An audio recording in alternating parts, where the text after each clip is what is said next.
Imagine everything you'd need to build a city like Caelondia.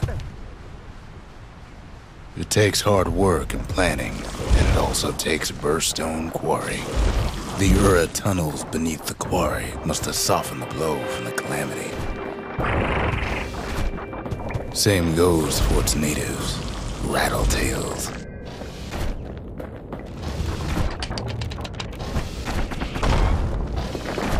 Rattletails ain't the worst of it either, but more about that in a little bit. The quarry came with a lifetime supply of windbags. Windbags smaller than the naked eye can see are nesting in those rocks.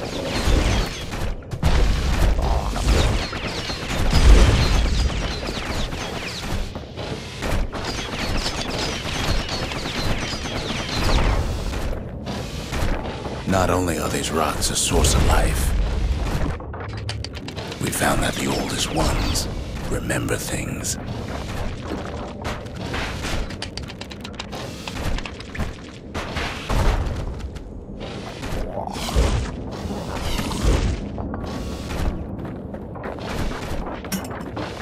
They're recording everything, all the time, taking it all in.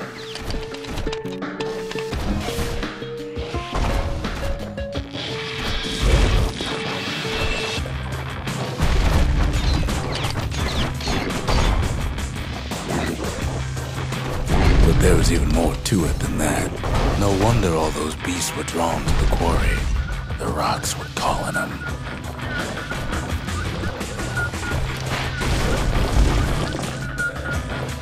Keeping the quarry free from pests turned out to be a problem.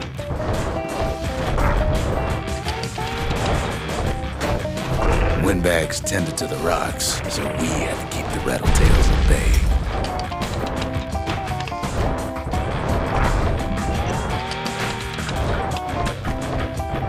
Without those windbags, the quarry might not have its special qualities.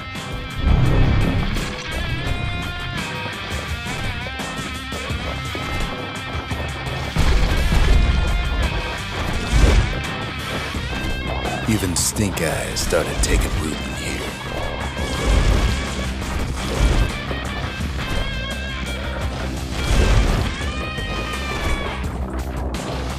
Now, why would the Ura sell off such a fascinating place? The Ura always were a superstitious lot.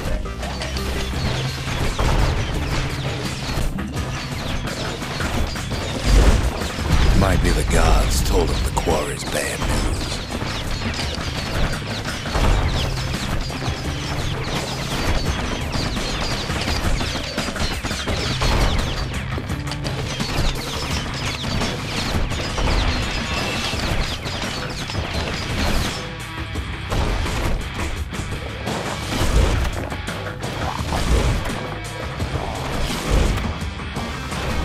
On top of that, you know the Ura hated anything above ground.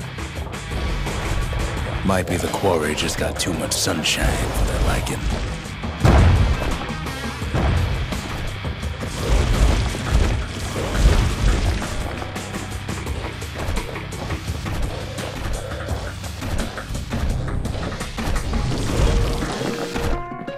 In any case, it's fair to say the quarry was a godsend.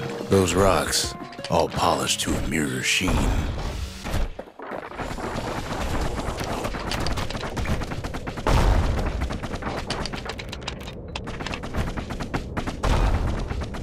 The largest ones, you know as cores. A single core could keep the lights on in an entire city district.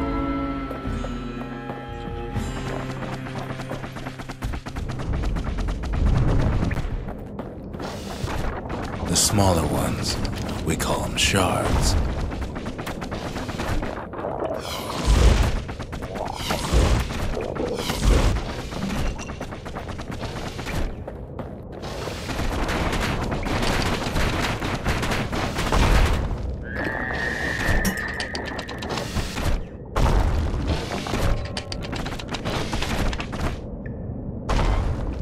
A shard's got a fraction of a core's power.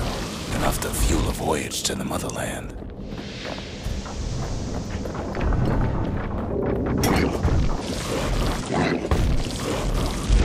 Well, now the quarry's all dried up. These rocks are much too young to be of use. Remember how I said rattletails ain't the worst thing in the quarry? That honor goes to a beast we took to Colin, Sir Lunky. Massive things stomped many of our boys. We just couldn't get rid of him.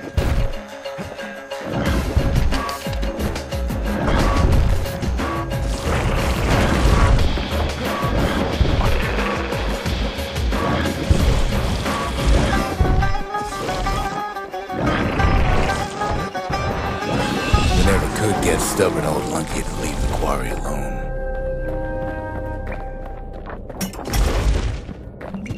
Then the kid hears a voice calling from down the hall. "Are you all right?" it says. It's him. "I've come to warn you," he says.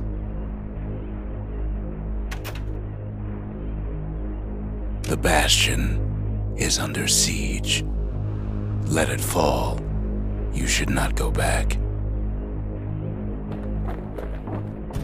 Kid hears him, but he ain't about to be deterred. "If that's the way it is," he says, "then I won't stop you. Because my countrymen will."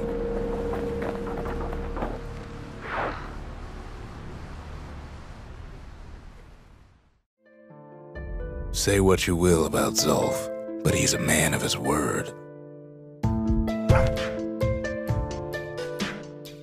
His countrymen don't much care for pleasantries, though. Too bad for that.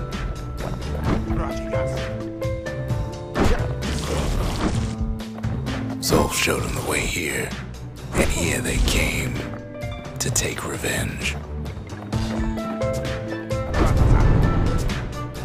They got inside the Bastion and shut the door. Kid's gotta go in through the back.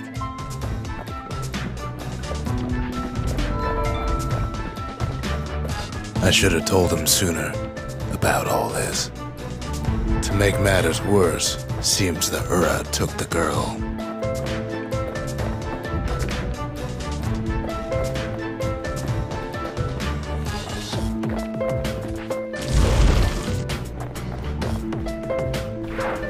Unfortunately, they broke in, and they started digging their holes. Something wrong sprung out of those holes, and it's eating away at this place. We tried to stop it, but we needed help.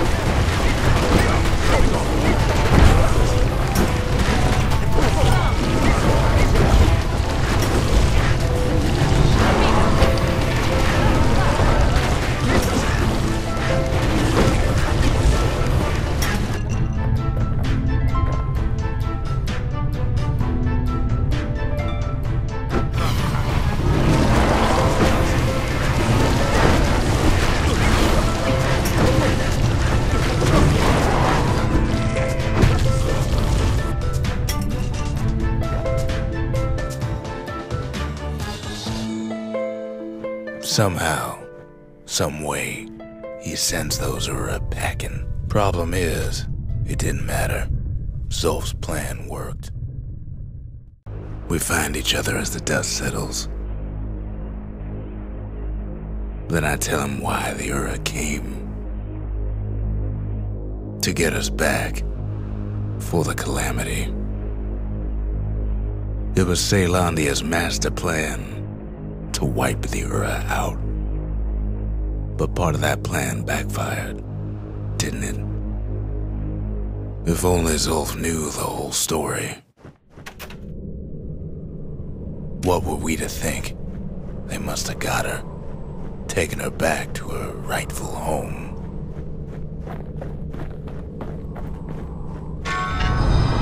The shards can put this disease in remission, but there's only one cure. We need to finish what we started.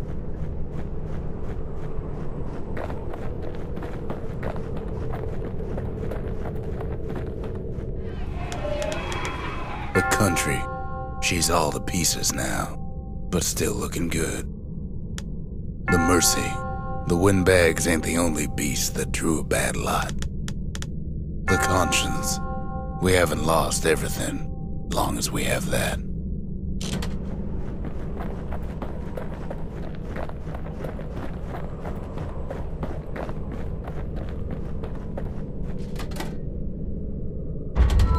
Seems the gods recommended this place to all their friends.